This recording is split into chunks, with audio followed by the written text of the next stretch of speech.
Hello, and welcome to James Lewis's Express Lane, where we get you out as fast as possible. What the fuck? Alex Jones thing has been blowing up all day.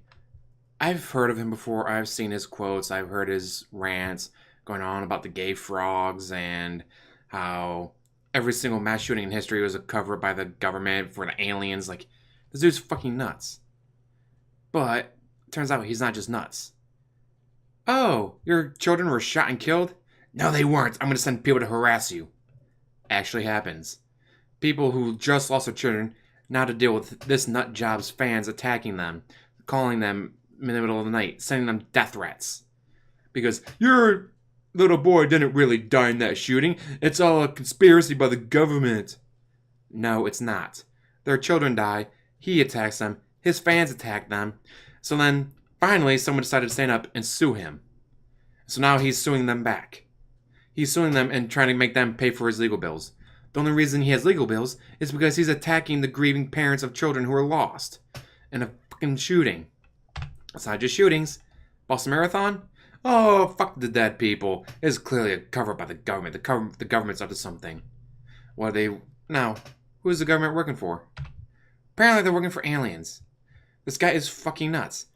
You know, you see lots of crazy people in the world. You see a lot of crazy people on YouTube. Only difference is, usually those crazy people don't have fans who then drive hundreds if not thousands of miles to harass people who just lost their children. They stand outside of the funerals of these dead children and shouting, "Your child's not really dead! Your child's not really dead! Alex Jones said so!" Well, finally, Facebook, YouTube, Apple, everyone has taken him down. Good. About damn time. Don't get me wrong, I'm a huge proponent of freedom of speech. Like, the Westboro Baptist Church assholes? Let them be assholes. Let them know gods hate fags and protest soldiers' funerals. But guess what?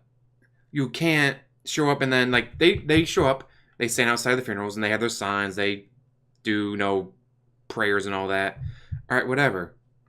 But guess what? They don't go to the people's houses and start giving them death threats.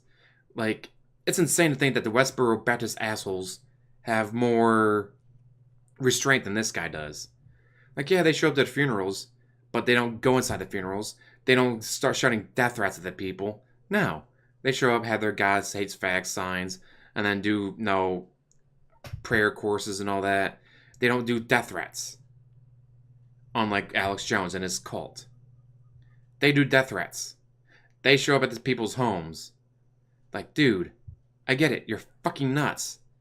But there's being crazy, and then there's, sending your cult to harass people and send death threats and all that.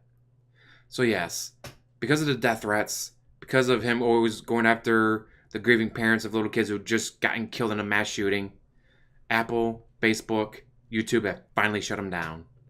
Will he pop back up? Probably. Guy this nuts with this much money, he'll find an avenue to get his just insane rants out there. Guys, the proponent of freedom of speech is like it's... But then again, freedom of speech only covers the government. It does not cover private businesses. Which is why, let's say you work for McDonald's. You can't be sitting there, alright, what the fuck do you want to order, bitch? No. Hello, welcome to McDonald's. How may I take your order? You can't say what you want at work. You can't be, alright, we're doing a board meeting trying to buy this company out. Here's our speech presenter. Yeah, fuck all you guys. Better sell this shit to us or we'll fucking kill you. Guess what? You can't do that. Freedom of speech, first of all, is government only, not private organizations. But it's also doesn't cover yelling fire in a crowded theater when there's no fire. And does not cover death threats. Death threats or causing a panic are still legal. Even with freedom of speech. And this guy doing his death threats and sending his people out to harass people, that violates the First Amendment. Highly so. So yes, it's good for him to be taken down, finally. Is it really a blow to the First Amendment, though? I don't think so, because again, First Amendment is government only, and it's not the government shutting him down, it's private corporations. And two, death threats and shouting fire in a crowded theater aren't covered. Even better, every single person who's crying about his First Amendment rights being violated are the exact same people who cry, "Football man won't stand up." Wah. I Amazing how every single person who cries about football man not standing up, suddenly now they believe in freedom of speech. Suddenly, freedom of speech is the number one part of the Constitution now. Normally, they completely ignore it. Normally, the First Amendment, never heard of it. But now, suddenly, the First Amendment exists for them? No. No, it does not.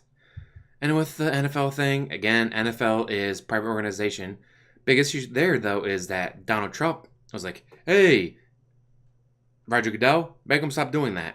And then in that case, that is the government messing with a private organization. That is the government stifling freedom of speech. So that is a violation of the First Amendment. But ignoring that part, just love the fact that every single football man won't stand. Football man won't stand. Are the same ones crying about Alex Jones and his famous speech. Fucking hilarious. What do you guys think? Do you think this is a violation of the First Amendment, even though it's not the government doing it, but private organizations? Do you think this is setting a bad example for other nut jobs out there? And there's plenty of nut jobs out there. There's lots of crazy people. There's lots of websites that cater to this stuff. But they don't have cults that go to the grieving parents at the funerals and scream death threats at them either. So, you can be crazy. You can have a radio show. You can have a YouTube show. And spout all the crazy conspiracies you want. Have all the podcasts sending around like the Franklin Exchange scandal where the Republicans ran a child sex ring out of the White House. Like, you want to do a podcast on that? You can do that. But if that same podcast is then, go to, you see anyone with a sign supporting a Republican candidate, firebomb them, kill them all. Guess what? That is a violation of freedom of speech. You can't say that stuff. Anyways, yeah, this has been blowing up all day, so I figured I'd do a video on it. As always, like, subscribe, comment down below. Tell me your thoughts. What do you think? I will respond. Even to the trolls. If you go through my comments right now with the pedophile on YouTube, my God, does she have a lot of defenders. Like, so many of them. Like, how are you people defending this? But guess what? I make sure to respond to them. Because that's why I have a YouTube channel. People say something, I respond. That's why I do this. I'm not going to censor you. Although apparently YouTube, my likely spam or held for review boxes are filling up. The majority of them I accept, and then others like, yeah, I don't think you're British to be using the C word that many times. I'm not going to let that go because it's just, no, C word, fat, C word, you're stupid, C word. Like, we don't need to see just this C word over and over and over again. Sorry, guys. Even if you were British, I still wouldn't allow it. But then again, apparently YouTube sees some of those and goes, yeah, we're not going to send those to your message withheld or to your likely spam boxes. We're just not going to let them post at all. But anyways, unlike some people, I don't censor free speech. So as always, like, subscribe, comment down below, and have a wonderful day.